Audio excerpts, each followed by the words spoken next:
Conley's role in the Montana State Prison as warden would catch lots of eyes, whether that be for good or for the worst. So back on March 8th, 1908, Conley was doing something kind of innovative. He was coming over from his offices across the street, and he would sit in the deputy warden's office, and he'd host Warden's Court.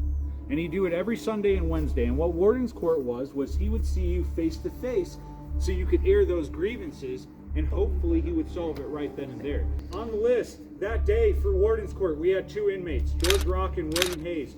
George Rock was a murderer. He was here on a life sentence. And William Hayes was a habitual horse thief. He just kept stealing horses and coming back to prison. And so they're being escorted across the yard by Deputy Warden John Robinson, that guy with the really slick hair.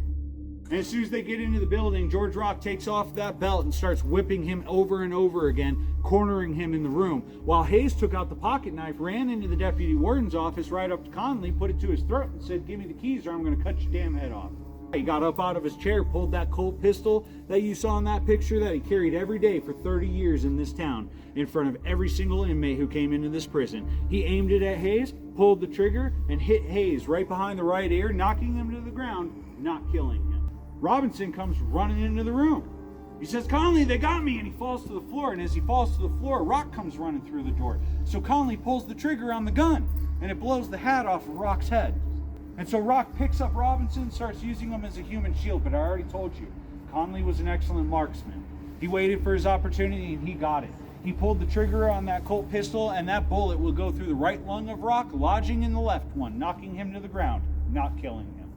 After that, Conley feels this searing pain in his back, like his back is on fire.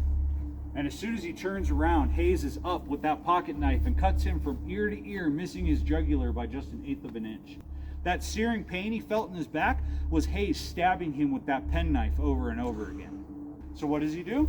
Picks up a chair, bashes Hayes over the back with it, drags him out of the office, roughs him up a little bit more, and then he kicks that penknife away. And then he has the realization that if Hayes got up, Rock's going to get up.